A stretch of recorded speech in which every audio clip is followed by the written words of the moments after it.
Hello everyone.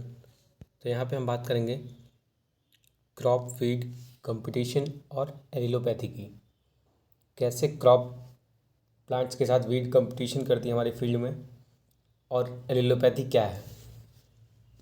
आइए जानते हैं इनके बारे में थोड़ा डिटेल में। Crop feed competition. Weeds appear much more adapted to our ecosystem than our crop plants. Without interference by man, weeds would easily wipe out the crop plants. हमें पता है कि जो वीड्स हैं वो काफ़ी एडवर्स सर्कमस्टांसेस में भी ग्रो आउट कर जाती हैं। अगर क्रॉप फील्ड में हम वीड्स को और क्रॉप प्लांट को एक साथ सरवाइव करने दें, उनमें उनको कोई इंटरफेरेंस ना करें, कोई भी वीड कंट्रोल का मेजर अप्लाई ना करें, तो हम ये देखेंगे कि हमारे क्रॉप प्लांट की अपेक्षा में जो वीड्स हैं वो इजीली ग्रो आउट कर जाएंगी, इजीली जो है अपनी लाइफ साइकिल को अच्छी तरीके से पूरा करेंगी हमारी क्रॉप प्लांट्स के कंपैरिजन में। ऐसा इसलिए होता है क्योंकि जो वीड्स हैं, जो भी प्रिंसिपल फैक्टर्स हैं प्रोडक्शन के, चाहे मॉइस्चर हो, न्यूट्रिएंट्स हो, लाइट हो, स्पेस हो, उसके लिए कंपटीशन करती हैं हमारी क्रॉप के साथ में, और ये इजीली जो है एब्जॉर्ब कर लेती हैं न्यूट्रिएंट्स वगैरह हमारे क्रॉप प्लांट्स के कंपैरिजन में। बात करते हैं competition for nutrients. Weeds usually absorb mineral nutrients faster than many crop plants and accumulate them in their। बात करें एमरैंथस स्पीसीज जो है वो 3% नाइट्रोजन एक्यूमुलेट करती है, इसलिए इसको हम नाइट्रोफिल्स भी बोलते हैं। चिनोपोडियम स्पीसीज है, ये पोटेशियम लवर है। इनको पोटेशियम लवर का नाम दिया गया है क्योंकि जब इनका हम ड्राई जो मैटर है उसके वेट में देखते हैं 1.3% K2O पाया जाता है।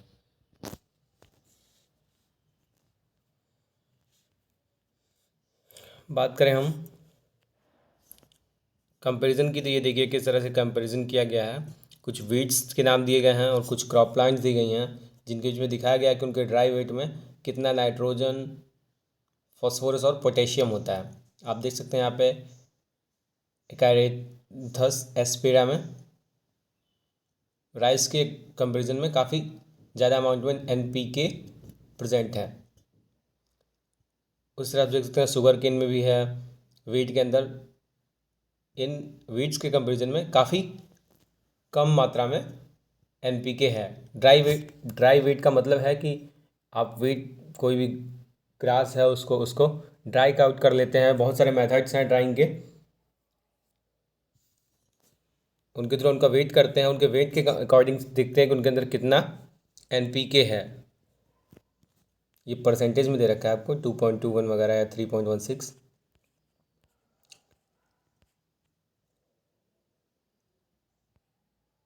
Nutrient removal by weeds leads to huge loss of nutrients in each crop season. होता क्या है कि आपकी जो क्रॉप है, जो सॉइल के अंदर जो ऑलरेडी आपका न्यूट्रिएंट्स है उसको भी एब्जॉर्ब कर लेते हैं। एक तरह से समझ लीजिए आपकी फील्ड में अगर अच्छी इन्फेस्टेशन है वीड की, तो कुछ बचता ही नहीं है मिट्टी के अंदर, सारी पोषक तत्व ये यूटिलाइज कर लेते हैं अपने ग्रोथ और डेवलपमेंट में।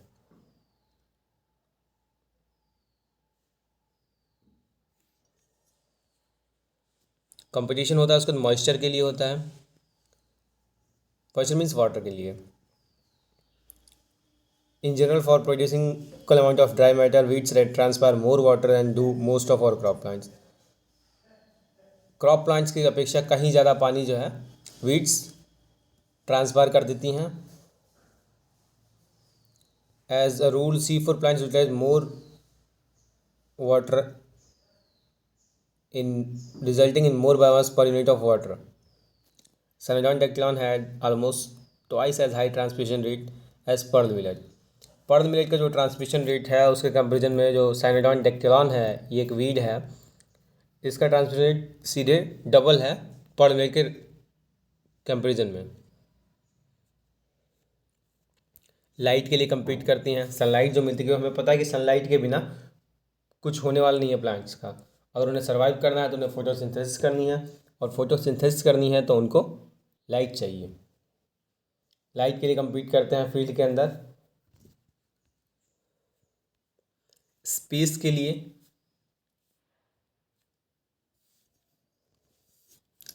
भी वीड्स जो है हमारे क्रॉप प्लांट से compete करती हैं। आइए बात करते हैं एलिलोपैथी की। एलिलोपैथी क्या है? Allelopathy is the detrimental effects of chemicals or exudates produced by one living plant species on the germination, growth or development of another plant species sharing the same habitat। Allelopathy एक detrimental effect है, chemicals के through हो सकता है या कुछ भी आप बोल सकते हैं बाई प्रोडक्ट जो है, एक जो कि एक लिविंग ऑर्गेनिज्म किसी दूसरे लिविंग ऑर्गेनिज्म के जर्मिनेशन पे, ग्रोथ पे या डेवलपमेंट पे प्रोड्यूस कर रहा है ताकि उसके ग्रोथ को, जर्मिनेशन को और डेवलपमेंट को रोक सके। मतलब यहाँ पे प्लांट के टर्म में ये बात कही जा रही है, तो एक प्लांट दूसरे प्लांट के ग्रोथ को, जर्मिनेशन को, डेवलपमेंट को रोकने के लिए कुछ ना कुछ केमिकल का सेक्रेशन कर रहा है, कुछ ना कुछ केमिकल का प्रोडक्शन कर रहा है। इस जो ये प्रोसेस है इसी को हम बोलेंगे एलिलोपैथी। एलिलोपैथी क्या है? एलिलोपैथी एक ऐसी प्रोसेस है जिसके थ्रू एक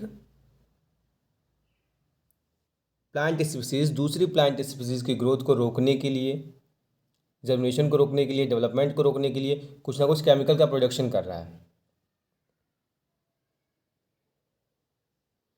यहाँ पे क्या हो रहा है? यहाँ पे क्रॉप वीड का इंटरफेरेंस हो रहा है, कोई कंपटीशन नहीं हो रहा है। ये कंपटीशन का मतलब है कि आप जो एक्सटर्नल फैक्टर्स हैं उनके लिए लड़ रहे हैं, लेकिन यहाँ क्या हो रहा है? यहाँ इंटरनली एक दूसरे के लिए वो कुछ ना कुछ प्रोडक्शन कर रहे हैं, कुछ ना कुछ केमिकल्स का प्रोडक्शन कर रहे हैं ताकि एक दूसरे की ग्रोथ को वो रोक सकें। तो यहाँ पे क्या हो रहा है? यहाँ पे कंपटीशन नहीं हो रहा है, यहाँ पे इन्फेरेंस हो रहा है, इंटरफेरेंस हो रहा है, सॉरी, इंटरफेरेंस हो रहा है। Allelochemicals are produced by plants as end products, byproducts, and metabolites liberalized from the plant. They belong to phenolic acid, flavonoids, and other aromatic compounds. वो कुछ भी हो सकते हैं, वो जो भी एलिलोपैथिक केमिकल्स हैं वो फिनोलिक एसिड हो सकते हैं, फ्लेवोनाइड्स हो सकते हैं, या फिर दूसरे एरोमेटिक कंपाउंड्स हो सकते हैं जैसे कि स्टेराइड, एल्कलाइड या फिर ऑर्गेनिक साइनाइड्स। अब बात करते हैं allelopathic effect of weeds on crop. ऐसी वीड्स जो कि क्रॉप के अगेंस्ट में कुछ एलिलोपैथिक केमिकल का सेक्रेशन करते हैं, उनकी बात करते हैं। मेज़ के लिए कौन से ऐसे वीड्स हैं जो एलिलोपैथी शो करती हैं? Leaves and inflorescence of parthenium species affect the germination and seedling growth. जो पार्थेनियम है स्पीसीज है, कांग्रेस वीड है, जो कि एक एग्जॉटिक वीड है जो बाहर की कंट्रीज से हमारे कंट्रीज में लाई गई है, सीड के थ्रू आ सकते हैं, वो तो हम पहले बात कर चुके हैं उसके बारे में।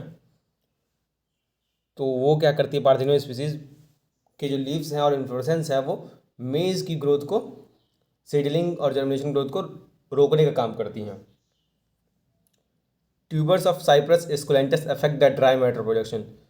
जो साइप्रस एस्कुलेंटस के ट्यूबर्स हैं वो माइस के अंदर ड्राई मैटर प्रोडक्शन कम करते हैं। मतलब इनके ड्राई मैटर का मतलब है आपके स्टेम का जो वेट होगा, ग्रोथ होगी, वो कम होगी। प्लांट ग्रोथ समझ लीजिए, वेजिटेटिव और ग्रोथ को कम कर देती है ये। सरगम की बात करें तो सरगम के अंदर जो सोलेनम है, सोलेनम जो वीड है उसकी स्टेम जो है सरगम की ग्रोथ, जर्मिनेशन और सीडलिंग ग्रोथ को अफेक्ट करती है। Leaves and inflorescence of parthenium, यहाँ पे भी पार्थेनियम के जो लीव्स और इन्फ्लोरेसेंस हैं वो सीडलिंग और जर्मिनेशन ग्रोथ को अफेक्ट कर रहे हैं। वीट के अंदर बात करें तो वाइल्ड ओट है, वो वीट की जर्मिनेशन और सीडलिंग ग्रोथ को अफेक्ट करता है। यहाँ पे भी पार्थेनियम, तो आप पार्थेनियम का नाम लगभग सब में लिख सकते हैं, जितनी भी आपको क्रॉप पता है सबके अंदर आप पार्थेनियम का नाम दे सकते हैं एज एन एलोपैथिक प्लांट के रूप में। ट्यूबर्स यहाँ पे भी देख रहे हैं, ट्यूबर्स ऑफ साइप्रस ओइटेंडस अफेक्ट ड्राई मैटर प्रोडक्शन को अफेक्ट कर रहा है। सनफ्लावर के अंदर बात करें तो सीड जो होते हैं धतूरा के, वो इनकी जर्मिनेशन को और ग्रोथ को इफेक्ट करते हैं। अभी तक हमने देखा कि वीड्स जो हैं वो क्रॉप्स के लिए एलिलोपैथी शो कर रही थी। अब बात करते हैं कुछ क्रॉप्स जो हैं वो वीड की ग्रोथ को रोकने के लिए, उनके डेवलपमेंट को रोकने के लिए केमिकल्स का सेक्रेशन करती हैं। आइए जानते हैं कौन सी वीड्स हैं, कौन सी क्रॉप्स हैं। Root exudation of maize inhibits the growth of Chenopodium album. जो रूट्स जो फैली होती है ना माइस की, वो ऐसे केमिकल्स का सेक्रेशन करती हैं जो कि चिनोपोडियम एल्बम की ग्रोथ को रोकने का काम करती हैं।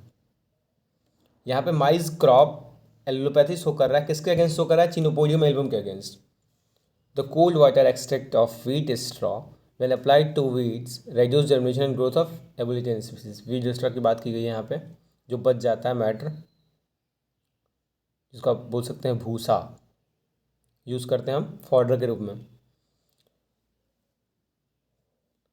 Allopathic effect of weeds on weeds. अब बात, अभी तक हमने बात की वीड्स की क्रॉप प्लांट्स पे और क्रॉप प्लांट्स की वीड्स पे। अब बात करते हैं एलोपैथिक इफेक्ट के बारे में जो वीड्स के अगेंस्ट शो करती हैं।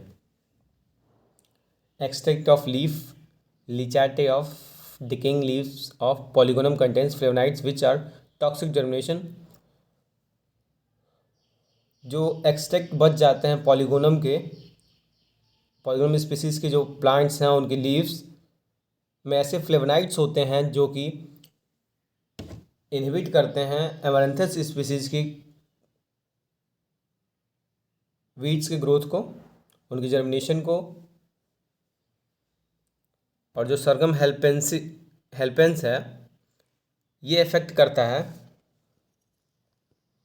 डिगिटेरिया और एमरैंथस स्पीसीज़ के जो वीड्स हैं उनके ग्रोथ को। ये कुछ फैक्टर्स हैं जो इन्फ्लुएंस करते हैं एलोपैथी पे, कि एलोपैथी का इफेक्ट कितना प्रभावी रहेगा, कितना कम रहेगा। अगर ये फैक्टर्स एलोपैथी के पक्ष में हैं तो इसका कैसे ये इफेक्ट करते हैं एलोपैथी को। प्लांट फैक्टर्स हैं जिसमें प्लांट डेंसिटी हो सकती है। अगर प्लांट की डेंसिटी ज़्यादा है तो एलोपैथिक इफेक्ट कम होगा, प्लांट की डेंसिटी कम है तो एलोपैथिक इफेक्ट ज़्यादा होगा। लाइफ साइकिल की बात करते हैं। अगर वीड आपकी क्रॉप से पहले आ जा रही है तो ये ज़्यादा डैमेज करेगी। अगर वीड आपकी क्रॉप प्लांट के डेवलपमेंट के ग्रोथ के बाद में आ रही है, लेटर स्टेज में आ रही है, तो ये कम इफेक्ट करेगी एलोपैथी। प्लांट की एज क्या है, किस स्टेज पे है, इस स्टेज पे डिपेंड करता है। मान लीजिए जैसे हमने पढ़ा कि ये सीडलिंग स्टेज को डैमेज कर रही है, इनहिबिट कर रही है, तो अगर प्लांट सीडलिंग स्टेज से बाहर आ चुका है, प्लांट अगर रिप्रोडक्टिव फेज में चल रहा है, तो वहाँ पे उस वीड के एलोपैथी का कोई मतलब नहीं होगा। प्लांट हैबिटेट की क्लाइमेटिक फैक्टर्स कैसे हैं, सॉइल एयर का टेम्परेचर क्या है, सॉइल में मॉइस्चर कितना है, ये सारी चीज़ें एलोपैथिक केमिकल के पोटेंशियल को अफेक्ट कर रही हैं। स्ट्रेस फैक्टर कैसा है, तो हमने यहाँ पे जाना crop weed competition, crop weed interference, जिसे हम बोलते हैं एलोपैथी क्या है, एलोपैथी के बारे में जाना, कैसे ये वीड्स जो हैं क्रॉप्स के अगेंस्ट एलोपैथी शो करती हैं, कैसे क्रॉप वीड के अगेंस्ट और कैसे वीड के अगेंस्ट एलोपैथी शो करती हैं। Thanks for watching. अगर आपको वीडियो अच्छी लगी तो इसे लाइक करें, शेयर करें और चैनल को सब्सक्राइब करें और बेल आइकन को प्रेस करें। Thank you.